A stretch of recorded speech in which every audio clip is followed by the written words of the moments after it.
What is up, everybody? It's Dr. Vibe here, host and producer of award-winning Dr. Vibe Show, the home of Epic Conversations. I'm the host of Epic Conversations, 2020 Best News Broadcast podcast, and also 2018 Innovation Award winner given out by the Canadian Ethnic Media Association. And also once a month, I host the only online broadcast in the world for dads and fathers that is sponsored by Dove Men Care. It's also co-sponsored by Dad Central, Canada's national fatherhood organization. As always, I'd like to say you're blessed, highly favored, a magnet for miracles, and a solution for someone's problem. We're broadcasting live on February 23rd. February's coming to the end, but we're going to make it count. And in many places, or at least in North America, it's Black History Month.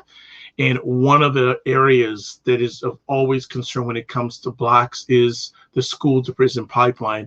And we have a returning friend here who's going to really delve down deeper into the whole school to prison pipeline issue. His name is Dr. Paul Miller. He's principal and CEO of Green Tech High Charter School, a highly successful school for boys in Albany, New York. He's an expert in urban education. He's specialized in school reform and redesign for over 20 years, counseling school officials and administrators on effective strategies to increase the performance amongst Black males and establish a culture of success.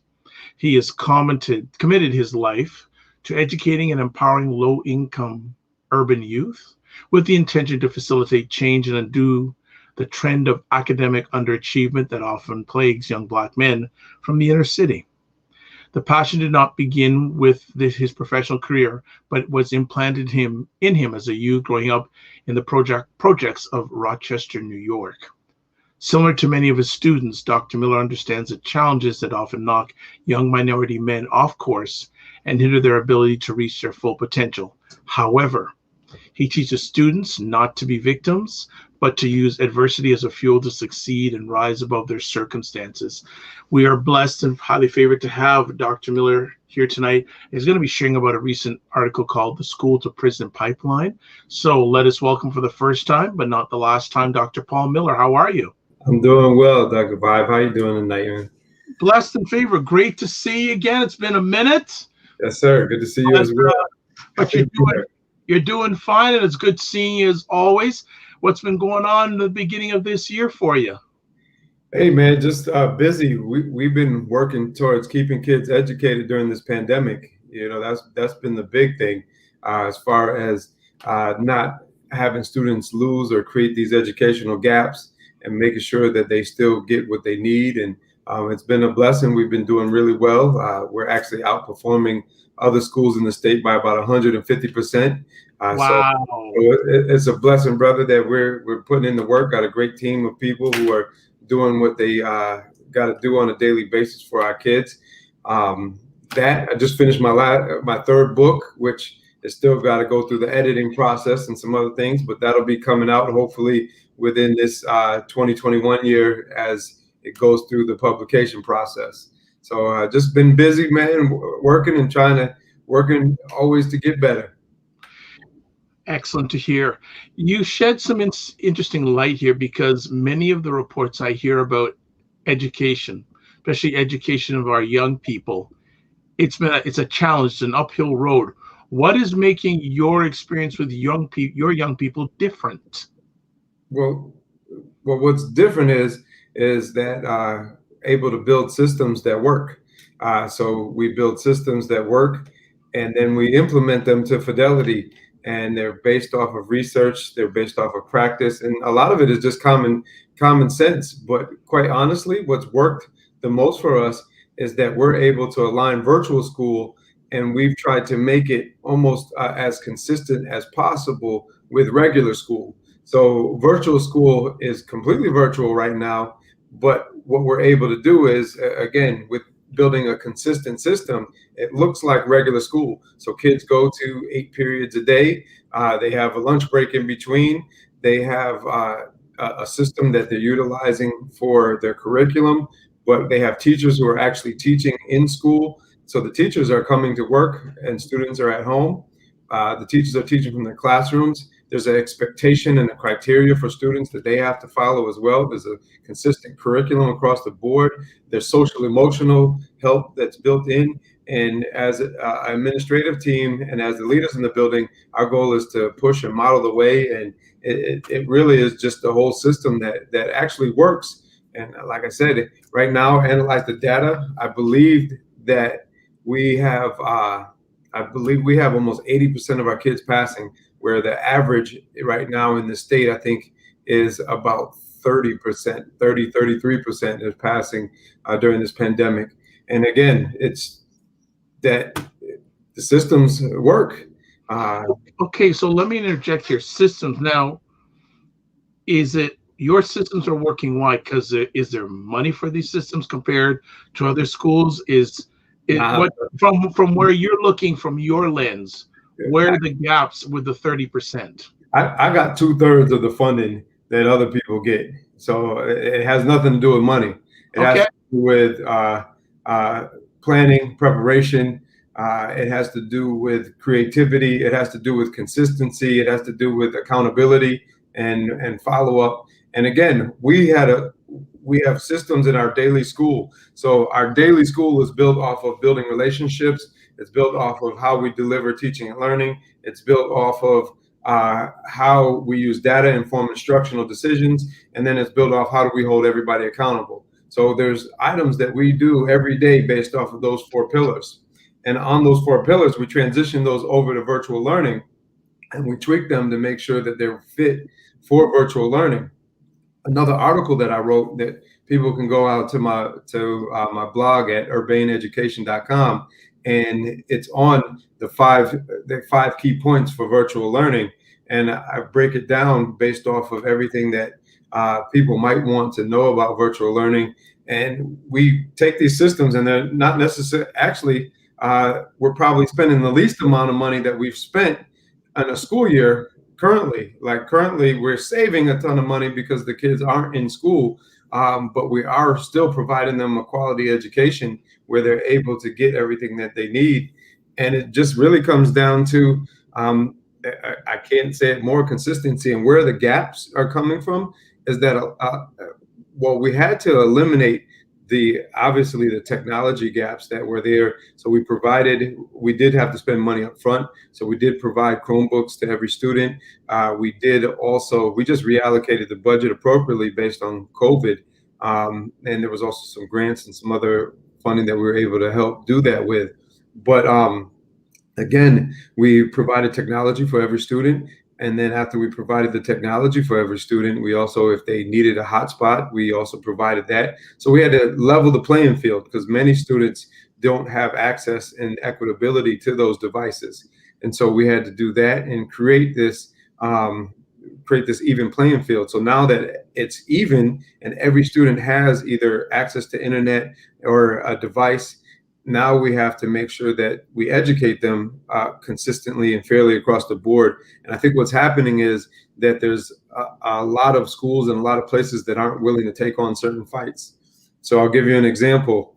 Our students we have a code of conduct that we utilize in person. So when a student walks in our door, they have to follow this code of conduct. There's a same code of conduct for virtual.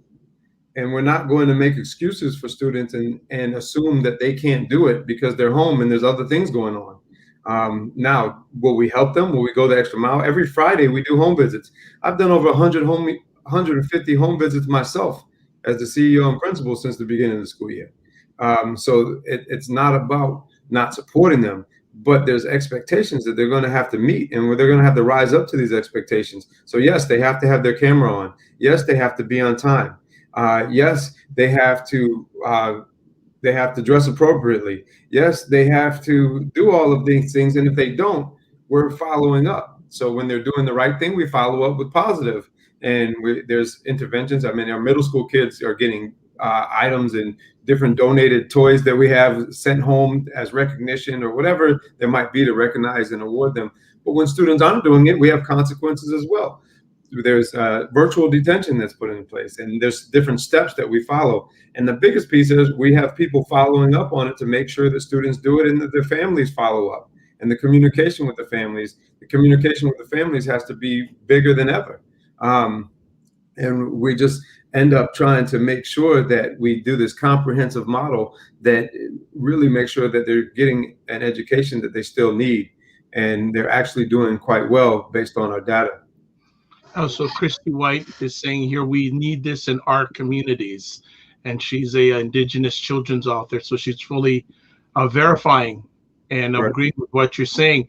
Now, because, and I don't want to spend too much on this, but I think it is related on our main subject tonight, the school to prison pipeline, because obviously we may have some heightened entrance into the prison pipeline because of the lack of funding or the lack of success during this period of time. What would you want to say, or what would you say best advice for parents who are feeling that the system is not serving their children well at this time, in the time of pandemic? Wow, that's a loaded question. Well, you're the loaded gun, man. So that's why you're the man tonight. So no, it's all good. I appreciate it. So as far as that, because if the systems are not helping their children, so one is they got to put up the fight. So you can't roll over and play dead here and just allow it to happen to your kids and let it be okay. So you got to use your voice. But part of using their voice is also taking responsibility, and taking responsibility for what you can control as a parent. So you can, as a parent, if that child's in your household, they need to shut their devices off at a certain time and go to bed. They need to not be distracted. There needs to not be excuses. They need to be focused. And as them being in your household, there's some pieces that a parent might not be able or equipped to do, which is okay and understandable. But then as a parent, the accountability and responsibility has to be is advocate and get the help that your child needs, but not after the fact. It's being on top of it and pushing the school, making the school do their job. Now, is every school doing what they're supposed to be doing? No. Is every school following a system? And are there a lot of messes going on out here in this country? Absolutely. I'm sure maybe, I don't know if Canada is similar or not, but what I can tell you is that control what you can control as a parent. So control the factors and help your student to be the best student. You might not have a fancy table at home, but clear off a corner of something. Clear off a corner and give your child a space to work. Make it a priority and show your child that it's a priority. And yes, still fight with the powers that be to make sure it happens, but control the factors that you can control. And that's what goes on in your household. And Christy White is saying, yes, absolutely. So let's turn the corner and get to what we were supposed to be chatting about tonight, but I think it's important, and I think both subjects are related. They're related with each other. They feed on each other. Yeah. Now let's talk about this article you wrote, the school to prison pipeline. Why write about it at this time? Well, I have convened a team of writers. So I'm also, as I shared, I'm an author and a writer. I speak also, but my main goal is to get the message out there and how do we create change for education and for systems and for equity. And so I've convened a team of writers who are very, very talented. And every month we have a different theme, and we're putting together pieces on a weekly basis. There's a rotational piece. And so the month that this piece was written in was about equity in education.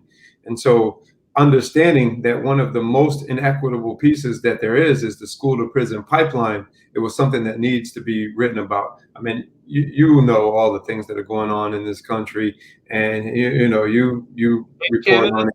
You talk about it, and it's all over. And there's injustice for people that look like us, and for many others as well. But it just needs to be talked about. It needs to be shed the light, and something needs to be done, because what's happening is an injustice, and it connects back to the previous piece, because there's a lot of schools that aren't putting in the pieces that are needed, and so the educational gap is going to become larger. And as we know, if students don't graduate, their chances are going to be highly likely that they're going to end up dead or in jail. And so, especially for Black males. And so with this gap increasing, it's our responsibility as leaders and as educational leaders to make sure that we're providing the right type of education. And if you don't know, then you need to ask somebody. And that's the frustrating part of education, because a lot of times people won't ask other people for help. And it's like this big secret or taboo that you don't want to let people know that you don't know something. But if you don't know and you're failing your kids, shame on you. Like, that shouldn't happen. You're increasing this pipeline. Christy White is saying, I am a mom of an Indigenous son who is in prison. So I'm sure she's gleaning to learn a lot from you in regards to this conversation piece. And I love how you started off using an analogy of two sprinters. Right. Can you give some background on that? Why did you come up? How did you come up? And why did you come up with that analogy to start the article with? Well, I saw a meme, and in this meme, you saw saw Sprinter A and Sprinter B, and Sprinter A had a clear path, like they had like the regular normal hurdles. So anyone who's trained, you can train to hop over these hurdles, and the hurdles, as you're running them, the more you practice, the better you get at hopping over these hurdles. And so any trained athlete who runs track, who does the hurdles as an event, becomes somewhat familiar with that. And then you had athlete B or Sprinter B, who not only had hurdles, but there was all these other obstacles in their path. No matter how much they trained, there were other factors. So there's a barbed wire, there's alligator ponds, there's a higher hurdle, you're running with sandbags. And this is what it's like to be Black in America, or North America for the sake of your audience. And on top of being Black with that, now make that Black in trying to be educated. Because at the end of the day, this country has, especially in the United States here, has been founded on racism. There's been founded on slavery on the backs of Black people. And then what has happened and what has occurred throughout these years, there's been slavery. Then we went to we go to Jim Crow, then we went to civil rights. And do you think, as I stated in the article, that after all of this oppression, that the master just said after the Brown versus Board of Education, yes, we're going to give them everything they deserve for the last 200 years? Hell no, that's not what was said. No one said, we're going to give them everything they need. The law says we have to provide this. We're going to provide this to the bare minimum, and we're going to look for ways to still make sure that our culture doesn't die, and our culture of oppression, our culture of, we can look at different instances in society that have created oppressive conditions. And that's what's happened with schools and education.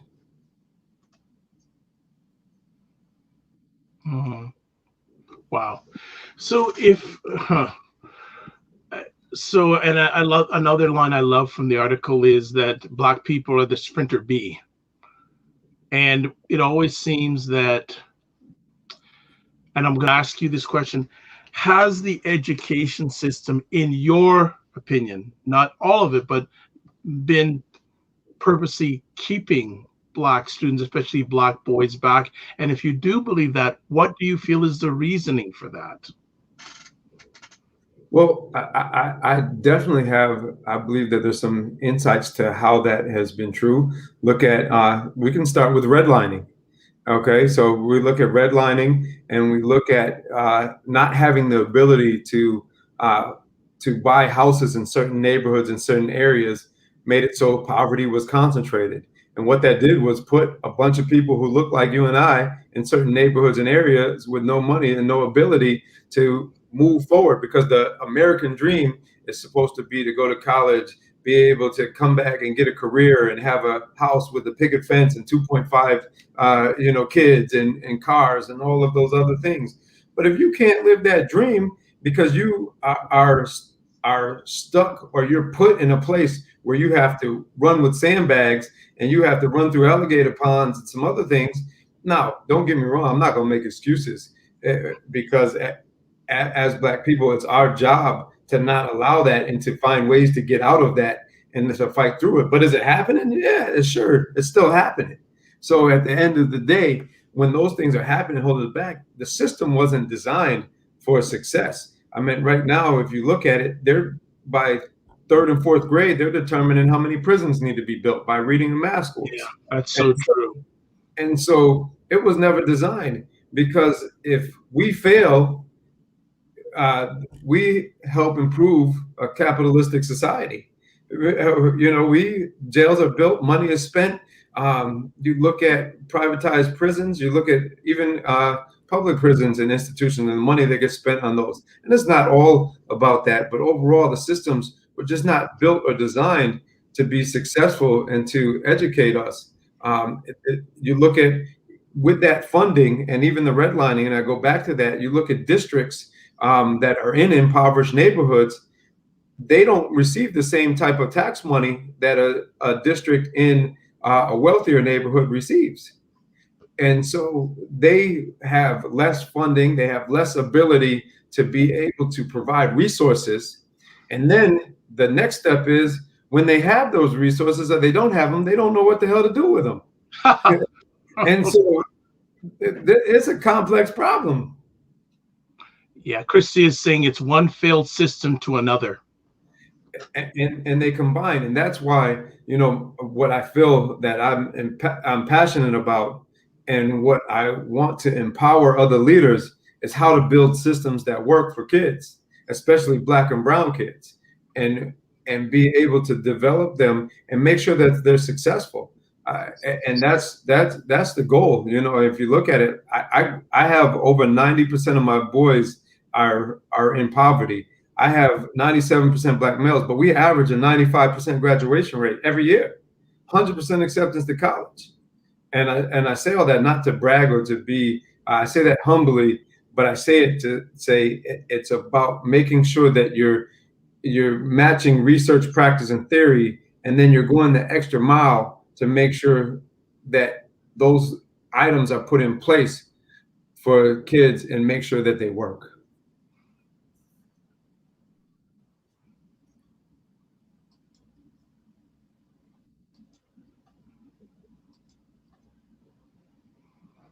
Okay, we're just having a little bit of a technical difficulty. We're expecting Dr. Miller back in just a moment. And he is really breaking it down, what's going on with the United States education system. We got him back. Paul? I'm here. Go ahead. I'm not sure where I got cut off at. You know what? We'll just jump. Well, let's just jump to this then, because I sort of lost a little bit of track myself too. In regards to one other thing you put out in this article, that 59%, only 59% of Black males graduate nationally in your country, and that's 21% less than white counterparts. When you hear that statistic, what does that make you say? How does that make you feel? That makes me feel like we need to stop the politics and the political BS that adults do and start making sure that kids are successful. Like, cut the crap. We're failing our young men. what we're doing is we're leaving 40% of our kids unprotected. We're leaving 41% of our kids out to the wolves to be able to increase their ability to go to jail or become dead. And that's what's happening, is because as adults, the job isn't getting done to make sure they're successful. People aren't fighting and scrapping because not everyone cares. And there's people who do care, and there's people who are fighting, but sometimes they're fighting against a machine, and they're fighting against the politics of a school district or the politics of a school board, whether it's public charter or any of those things. I don't care about that. What I care about is good schools. So how do we make schools better? And then take the time to admit also that if you're not doing it right, then ask for help. Let's get it. At the end of the day, failing shouldn't be an option for our kids. This is bad. It's not a good situation. So how do you feel the pandemic has affected those numbers? Oh, I think the pandemic is going to create it's going to do two things. So there's going to be larger gaps. So there's going to be larger gaps of kids who have learning deficiencies. And then there may be, in some cases, there may be some inflation of students who are being passed on because some of the standards have been reduced. And I know that there's some school districts that have just moved kids on. I have quite a few people who have complained, parents who have complained that their student was just moved on. And I believe one lady spoke to me and said that her child was in another district, and she had he just wasn't performing. There was no work. There was nothing getting done, but he moved on to the next grade. And I'm not saying this should be about holding kids back, but what it should be about is educating them properly and not just moving them on because the standards are going underneath the radar because people are all, get a little bit of a pass because of COVID. And that's going to create more of an issue. The issue is going to be that we got a bunch of people who are getting moved on who don't know what they're being moved on from because they're not capable or able to, they don't understand. And the gaps and deficiencies are larger. But then there's also going to be people who are just falling apart. And, the social emotional is a huge part of this because this is tough for kids with the isolation and not being with their friends and not being able to be in the school. Sometimes school is the safest place that they have. And so it becomes a very, very difficult piece with this pandemic that is affecting kids. And again, as a school, that's why those 5 key components that I talked about, one of those being the social emotional pieces has to happen. Like we mandate our kids, if they're failing classes, they have advisory meetings with their advisors that they have to attend where they're discussing its goal setting and doing social emotional, check-ins and health and well-being. Those things have to happen if you want to make sure the kids are still successful during this time point. Interesting. Christy White is saying Indigenous people in Canada are 6% of the whole population, with 30 to 50% percentage of the incarcerated men in education statistics. So even worse. So she completely gets it. She understands where you're coming from.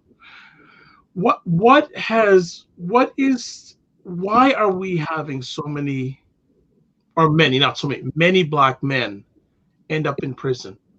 Why? Why do you think? Is it the home that's not succeeding? Is it the education system not succeeding? Where are the gaps? Well, in my second book, We Need to Do Better, changing the mindset of children through community, through family, community, and education. I kind of talk about this. So, and again, it's called We Need to Do Better. And it's a mindset. So part of the mindset is that we were told, we were given a mindset from inception of being placed in this country, and it was burned and put into us and passed through our DNA. And we can go into what that looked like as far as that at some point in time if you'd like to. But with that mindset has developed, and that mentality has developed, and then it's perpetuated through poverty, it's perpetuated through racist systems, it's perpetuated through a lack of resources. And so it's about us reversing that curse. It's about us breaking that mindset. It's about, because we can talk about all of this, and you and I can have this conversation about schools. But if I'm going to be real, the majority of people who are listening are educational leaders. The likelihood of them going back and doing something different is probably slim to none. But as an individual, you have more opportunity and chance to change yourself and change your own mindset. So you have the ability to change your own mindset and reverse that curse, to change that learned helplessness and turn that in by forming new habits, rituals, and routines. Because the way you think is the way you act, and how you act is what you attract. So, again, turning those thoughts into things and turning them and reversing them by building new habits and routines and valuing education. So as a Black man, I'll give you an example. So quite often you see students with their pants sagging, right?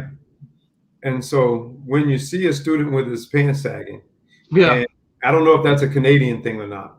It is too. But you see a student with their pants sagging and you ask them where they come from. They said that comes from jail, right? That's what they say. But the education behind that is it's not from jail. That's not where it came from. That's a prison mindset that it came from. But where it originated from was the slave master did something called breaking the buck. The slave master would take the male slave and put him in the open or public, would pull his pants down, would sodomize him to show him that you're mine, and emasculate him. And as the man was emasculated, they would not allow them to pull their pants back up. They had to keep their pants down below their behind to show everybody else that they were still theirs. And so showing that was a mindset that was passed on. So now it was passed on to this prison culture. And for whatever reason, as Black folks, sometimes we like to take lemons and make lemonade. So whether it's the use of the N-word, which I would never, I still don't condone it as a term of endearment, but we turn it into a term of endearment. And so we take something that is supposed to be painful and turn it into something that should be a term of endearment. And so still doesn't make sense to me. But at the end of the day, that's what quite many of our people do. So they've taken something that was painful and turned it into something that may, for whatever reason, appear cool because they don't understand the history of it. And so it's about changing the mindset. It's about reversing those thought processes, about understanding your history of where you came from to know where you're going, and to understand that where you came from isn't where you really are from. So you need to reverse that and change some of those thought processes and know that you're so much more than that, and have that ability to change it. And see, I could, you done got me on my soapbox, brother. So now go ahead, man. Roll, go for it. But at the end of the day, it's about changing that mindset and giving a new, fresh frame. But as young men, quite often what happens is because this mindset is passed on, what I see too often is that our young Black men are not valuing education. They're not valuing, they're complacent. They're okay with some of the things that are happening. And, there's groups who aren't, and there's people who aren't, and we have some amazing young Black men as well. So I don't want to drop people into a pool, but there are too many of our young men who just aren't valuing and aren't caring. But it comes from, where is it coming from? It's coming from their parents. And not always, sometimes there's great parents too. So I don't want to generalize. But sure, often the apple does not fall far from the tree. So we have to look at this holistically, and we have to really take some responsibility to change the game. Absolutely. Couldn't agree. I know that you're a strong proponent of many parents need to step up. Absolutely. So, yeah. So, and are the numbers, based on your research, are the numbers of young Black men who are part of the prison, classroom to prison pipeline, is that increasing or decreasing in America, based on any research that you've done? Last I've seen, it continues to increase, as I believe almost 2/3 of the prison population is Black. And I don't, the exact number slips my mind, but I know that it's about 2/3, and the numbers are just astronomical on the Black prison population. And it's just, and you think about mass incarceration. So that was another system that was put to hold us back. If you look at the 80s with the crack epidemic, and you look at the crack epidemic and the problems that it caused, and you look at the government, it's proven that the government had a huge part into dropping crack off into the neighborhoods to try to fund wars in Panama, Nicaragua, and all those other places, and down in Latin America. So they were funding wars with this drug money, and they dropped it into the communities. But why do you think they dropped it into the Black communities?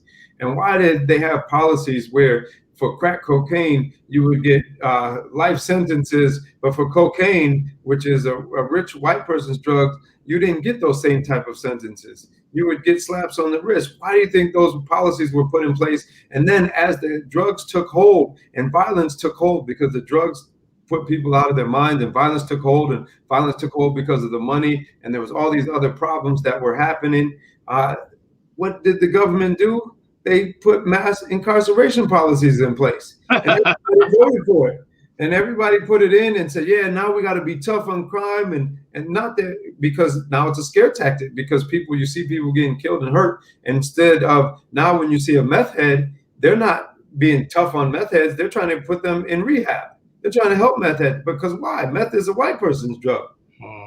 And so at the end of the day, all these systems are stacked up against us, and they're piled up, and they're put piece after piece to make sure that we can't look successful. We can't be successful. And then, and then when we do, you got the white person saying, well, if he can do it, why can't you? Because maybe his bags happen to be a little bit lighter than my bag, and at the end of the day, we got to teach these brothers how to remove those bags. Where does that teaching start?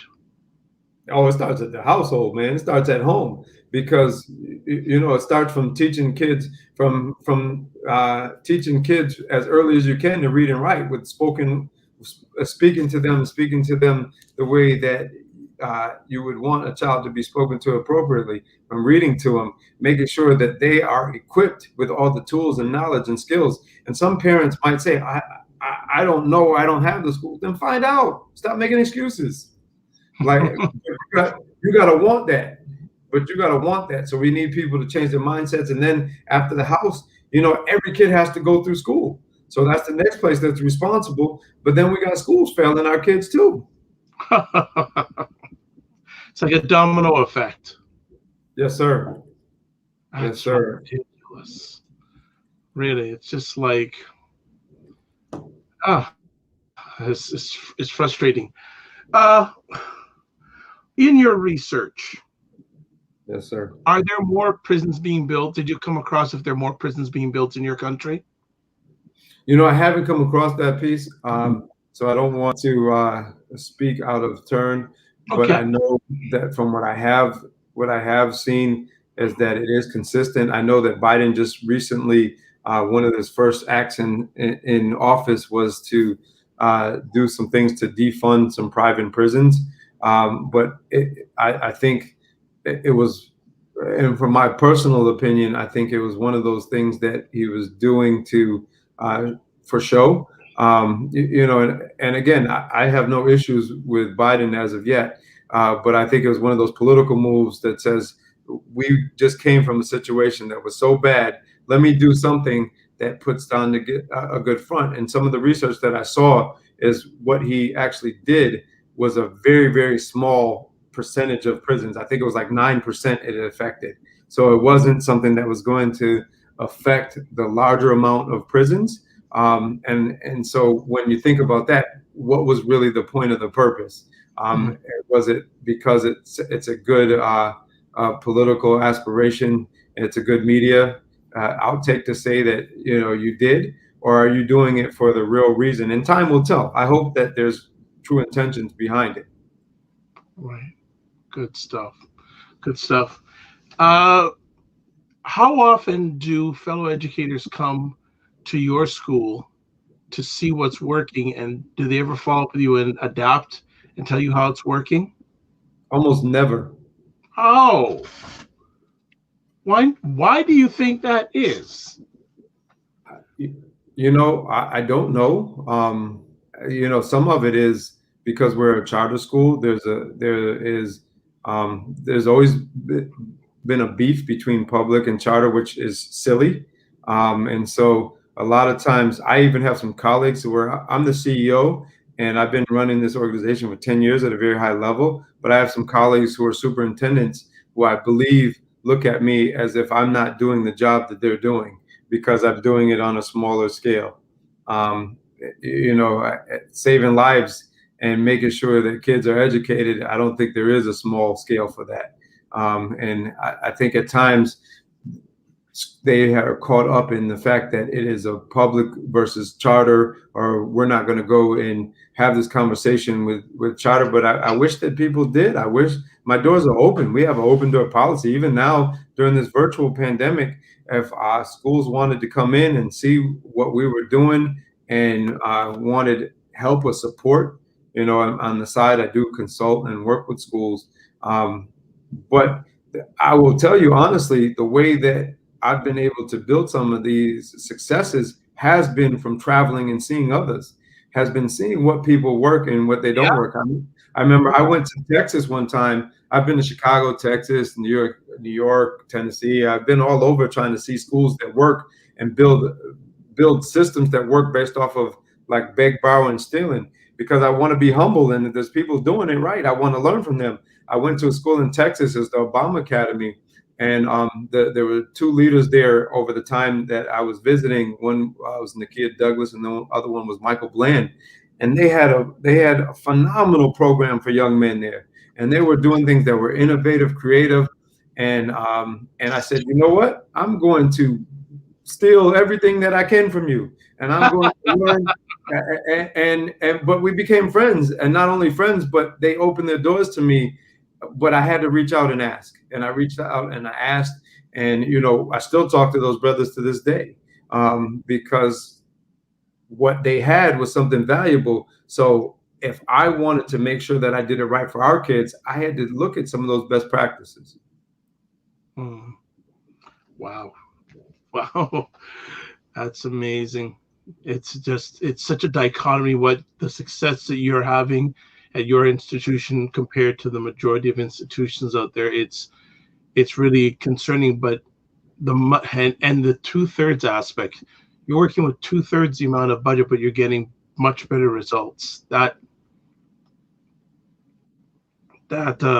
blows my mind a little bit, to be honest with you. It's how you allocate and spend your money.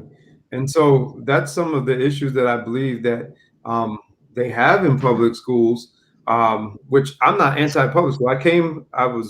I went through public school system. I worked in public school system. I respect what public school educators do. We're a public school. We just are a non-traditional public school. We have very high accountability as well. But what it comes down to is often that their budgets aren't being allocated in the right places. The money's not being spent in the right categories, and it's getting spent on things that are appropriate for adults instead of building systems that work for kids. And that's why a lot of schools are having these budgetary issues, because of the way that they're allocating funds, and they're trying to make sure that adults are good, which quite honestly, you have to have happy adults that are student focused. But spend the money the right way. And so that's one benefit of having an autonomous district, is that we're able to allocate funds the way that we deem necessary to make sure that we're educating our kids. So, and I back many years ago when I had hair, I spent some time in education, and I was very blessed because the school that I was and for people who want to chuckle, I was actually an educational assistant in a K-6 school. So there's stories there, but that's another time. But one of the things that was amazing, it made me think of education as a triangle. You have your educators, you have the community, and you have the students. And the principal of this school was incredible. One thing, he never yelled at people. Never yelled. And also the staff and him were like unison. They were just a machine. And he was able, and I think the school to prison pipeline, there's aspects from the home, there's aspects of the education system. Let's talk about the home piece. Mm-hmm.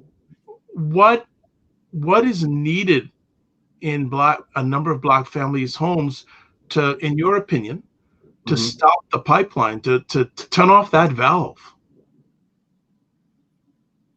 And I think when you tuck your kid in bed at night, you never tuck your kid in and say, "Oh, you're going to wake up and be a criminal tomorrow," right? That's not what happens. You No. tuck your kid in bed and you tell them you love them and you say your prayers, and then the next day when they're going off to school, it's no matter what your circumstances is, even if you're impoverished, even sometimes parents who are on drugs, you're telling your kid, "Have a good day, behave in school." And you're giving them those advice, but at the same time, it's our obligation not to just give the advice, but also model the way. So also put not to just walk it, but you got to talk it and walk it. So not to just talk it, but to walk it as well, and to put those things in place. But if you want your child to value it, you have to value it. And so it's kind of aligning some of those values the same way in leadership. So in leadership, I often look at the 5 tenets by Kouzes and Posner, and you think about it in terms of you model the way, you inspire a vision, you challenge the process, you enable others to act, and then you encourage the heart. But it's the same type of thing in your household.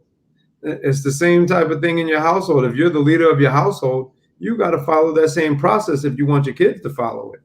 Now, at the end of the day, kids will get to a point where they have their own choice. And some of them may go astray. Some of them may do things differently. And we have amazing parents that their kids still end up making bad choices. That's human nature. But if they're the right foundations are built, we're going to have more kids making right choices than we do wrong. That's fabulous. I love what you said there, making the right choices.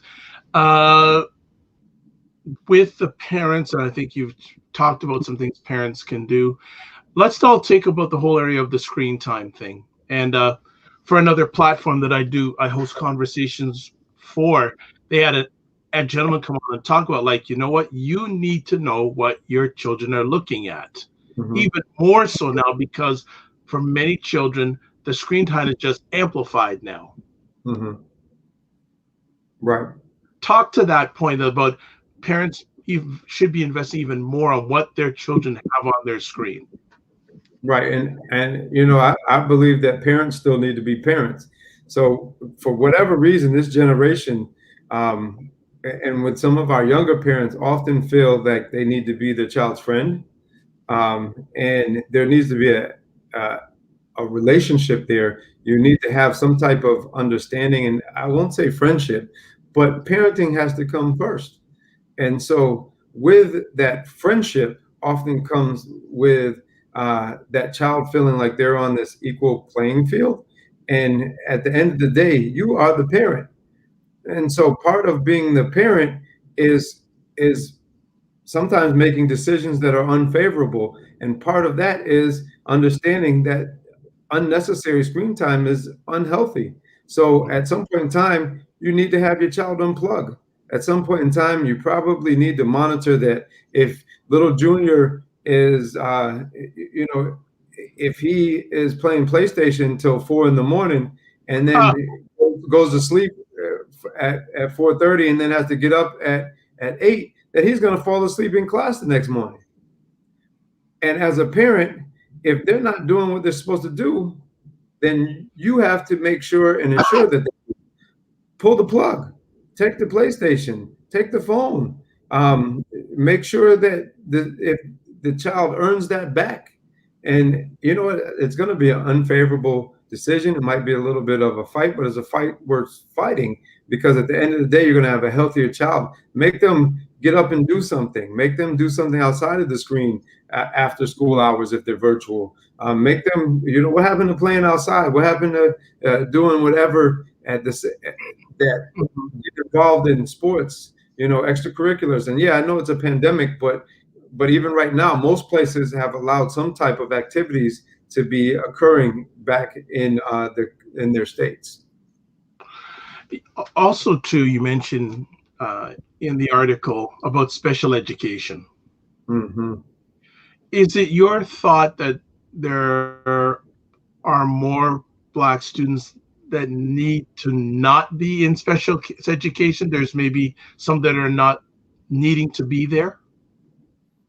Well, it was used as another separation tool.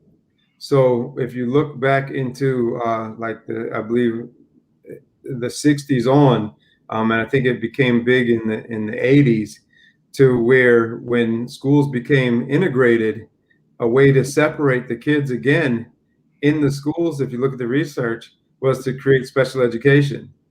And so we're going to get all the Black kids and put them in a room together and call them special, and then they need this extra help, or they need this extra support. Now, what I do believe is special education used correctly is valuable. So special education, when a child really needs it, is a great tool. It's when a student is categorized unfairly or just pushed to special education because you don't know what else to do. That's a problem. And so it's even became where you look at the research where students who are suspended, students who are expelled, are quite often Black males at higher rates, and also special education students.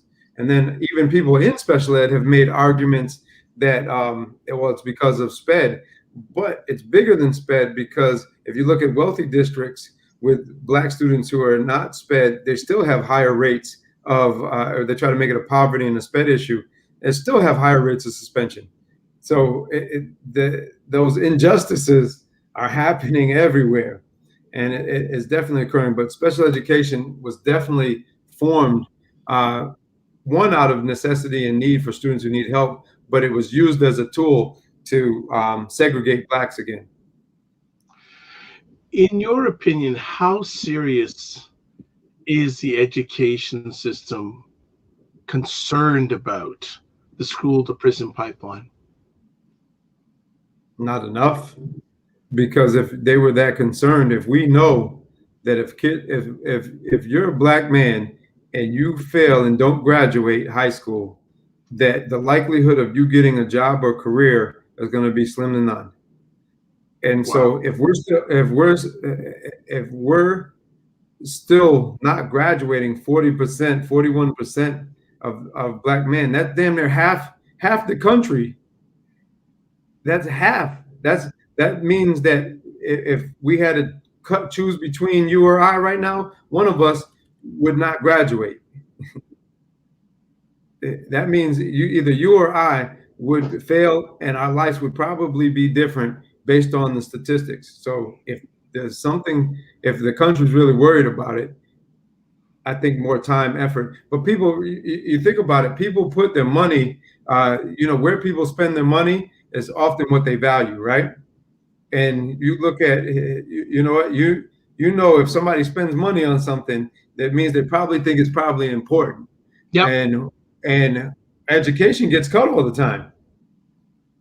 Well, you're reading my alleged mind here. I was going to ask, how is this going to turn around if educational budgets keep on getting cut? Like, if it wasn't for the pandemic, could you imagine how much the budgets would be cut?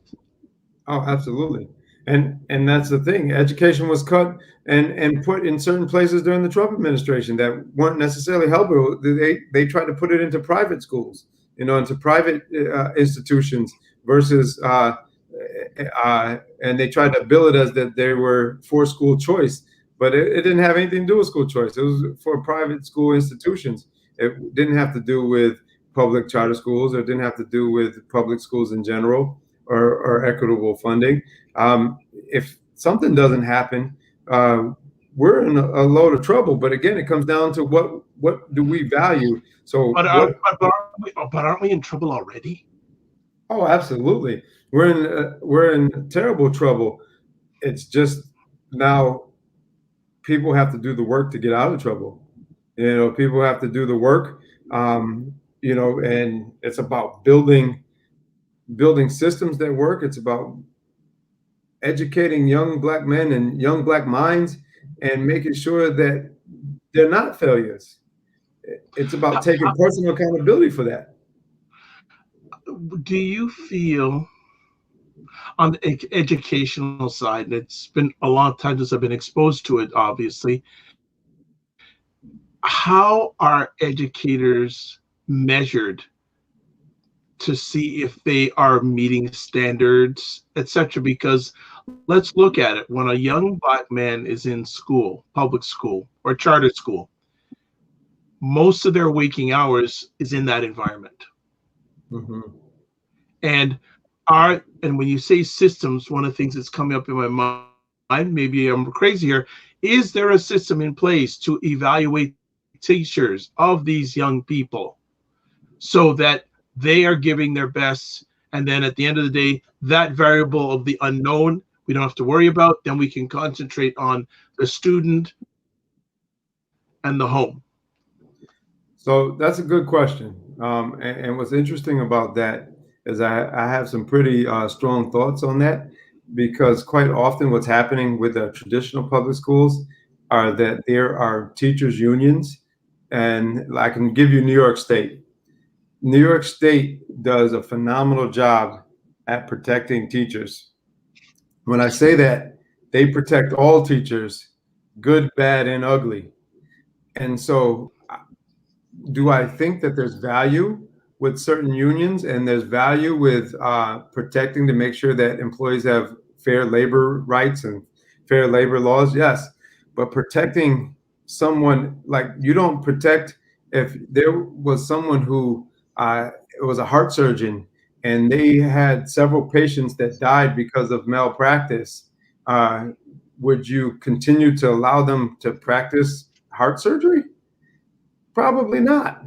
But yet you will continue to allow a bad teacher to practice surgery on our child's brains. And so that is very problematic, because this teacher union protects them. There was huge issues about teachers being monitored through assessments and scores and some other things like that. And so there was huge fights about that here, especially in New York State, to where I know that that really wasn't going to fly. It didn't fly because of the political powers and because the money behind the unions. Comparatively, what I can say with, and not all, but I can speak for my specific charter school, and what I can speak for like the SUNY authorized, that State University of New York authorized charter schools, is that there's very, very high accountability measures. So for example, most public schools can fail for 10 years before there's like the review process between they try to help them reform and possibly shut down. And a lot of times they just end up with a new name and the same old bag of tricks, and I know that there's some people in the state that are working to fix that. But with the charter school, what I can honestly say is with the high accountability, for example, 65 is passing for Regents exams in with New York State. So if you get a 65 or better, but with the charter school, our accountability says I have to have 65% of my kids get a 75 or better in the English exam and an 80 better in math. And if I don't reach these milestones, Dr. Vibe, what happens is, and if I don't maintain certain graduation rates, they shut me down. So I don't have a choice but to find a way to make it work, because I just went through a renewal. Or actually, tomorrow's the full renewal vote is tomorrow, which they already told us they're voting yes for 5 years, unconditional. But with that renewal process, if I didn't make sure that our school performed, we would be shut down, and we wouldn't be anymore. And there's pluses and minuses with that, because we do a lot of good in the community and we do a lot to change things for kids. But if we're not performing, we're held accountable. I get concerned, and the charter schools versus public, that's a whole other conversation itself. Right. But it almost seems that public education is business. It's a big business. Yeah. And at the end of the day, I don't know if I can just, but a part of me says it's just churning them out. Stop playing the stock market with kids' lives. So stop playing the stock market with our kids. And at the end of the day, again, I promise I'm not anti-public. I'm just trying. There needs to be higher accountability. There needs to be where if teachers aren't performing and they're not cutting the mustard, because and I've worked in public schools where I'm not going to say anybody's name, but everyone had a handful of teachers on their roster as I was an administrator in the public school that they were teaching for 25, 30 years, and they didn't write a plan. They just came into the classroom and they went off the top of their head. They put something on the board. They gave the kid a couple worksheets, and boom, bada boom, bada bing, the period was over. And that was their teaching and learning because they could do it. And I'm going to tell you that would never be okay in my school. Well, see, and the thing that concerns me again, too, is even if money was infused into the process, there's no guarantee that it'd be more efficient. Right. And that's why that's what the block is, in my opinion, where I'm looking at here in regards to the education side. There's a whole piece in a number of homes, and that's a whole other conversation. I think what I would love to do is have you come back, and I'd love to get parents who have children in the charter versus parents who have children in the public. And I'd love to have a roundtable. It's just come up in my mind. I would love to have that sort of roundtable and really flush it out, because I'm sure there are challenges with parents who are dealing with the public system, right, that parents who are involved with your system in the charter, they're not facing. But right, then again, I get back to the point, if we put more money into the system, is it going to be better? Because you're having success with 2/3 the amount of money that many of the public schools get. So where's the gap? And at the end of the day, why are educators there? Are they there just to get a pension? Are they there to positively affect our future? All right, you got to know your why. You got to know your why, and your why has to stay poignant on your heart and on your mind, even in days of struggle. And so as leadership, it's our responsibility to make sure that we're doing what's necessary and that we're taking on the fights and that we're not allowing the political pressures to dictate what's best for kids, and that we're making sure that we put in place what needs to be in place so kids can be successful. Well, we'll start winding it down here. And I'm going to read your last paragraph, or the second last paragraph, or the last real paragraph in your article. You say, quote, "That system, that foundation of seeing Black students as delinquent is a malignant and very real part of the Sprinter B scenario across the United States. There are steps we can all take to address, correct, and alleviate this. But before we discuss what those are, we really all need to get clear about what the starting line looks like." So in your opinion, what should the starting line look like when we talk about the school to prison pipeline? Well, we have to start with equity. And equity doesn't always mean equal. And if again, equity is more about fair. Equity means that we need to have people who look like us in the schools. We need to have education being a priority. We need to have budgets where money is spent in the right way, not just more money, but money spent in the right way. We need to have schools that are building and putting the right systems in place. We need to have schools where our kids are, especially our Black and brown kids and our Black and brown young men, are a priority, and where we're able to drop the racist institutions. But it doesn't happen unless people who don't look like us start to address their biases and start to address the cultural deficiencies and start to admit that there's issues and problems and something needs to be done about it. And as that begins to happen, because there's still this is still ran by a white majority. And so at the end of the day, until those others decide to come to terms that this institutionalized, this racism thing is real, and that there is a school to prison pipeline, and there is biases, and that there has been traps set all along the way, it's not going to go anywhere. But that's the starting line, is by people dropping their biases. Dr. Miller, it's again a pleasure to have you share with us. I know you have your book coming out. When is the book scheduled tentatively? Ooh, so I'm not sure yet, because it's in the process of being edited, and we're selling it to, trying to get it to some literary agents to go to some larger publication companies.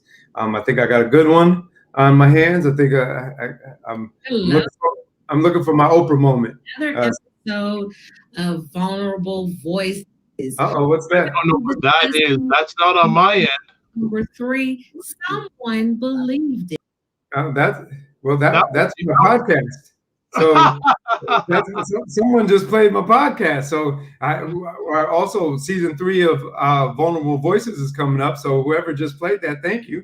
That'll be coming up in May. I think May 5th. We'll have Vulnerable Voices, and we'll actually be through YouTube, Facebook. We'll be streaming live right through there. We'll be using StreamYard as the platform as well. And but thanks for whoever gave me that little plug there in the background. So your person's on it, Dr. Vibe. There you go. And I just hope the producer can just put up all the different places where you can be reached. I know there is the Urban Education. That's the actual link. There's the Facebook page of the Urban Education. That's the link to the article. There's the website, urbaneducation.com. Also, I think you put and Instagram at Doc Miller, DocMiller. Also, another website, paulmilleredd.com. So there are all the places where I'm easy to get hold of. Yeah, there you go. He's Googleicious. He's Googleicious, as they like to say. Dr. Miller, again, a pleasure. Thank you so much. Dr. Vibe here, host and producer of the award-winning Dr. Vibe Show, the home of Epic Conversations. I'm the host of Epic Conversations, 2020 Podcast News Award winner, 2018 Innovation Award winner given out by the Canadian Ethic Media Association. Also, once a month, I host online conversation, the only one in the world on a monthly basis that is for fathers and dads. That's sponsored by Dove Men Care and Dad Central, Canada's national fatherhood organization. Excuse me. Okay, there we go. I'd like to thank Christy White for listening and watching. Jenna Miller, thank you so much. And all the other people who watch us live on the replay, it's appreciated, not taken for granted. Also, thank you for listening on the replay, audio only, which will be available as part of this epic conversation. Also, thanks to BIA Media. I'd just like to close out, as usual, with what I like to say. Live your life as a dream. If you can dream it, you can make it. Sometimes you have to get small to get stronger. Block assumptions, then aim bigger, aim better, aim higher, aim wider. Love, faith, and respect. Remember to give yourselves grace. God bless. Peace be well. Keep the faith, and education, no matter what the race, is important. If you're a parent, make sure you are invested in your child or children's future, because investing in their future is an investment in all of our futures. Good night, everybody. Walk good.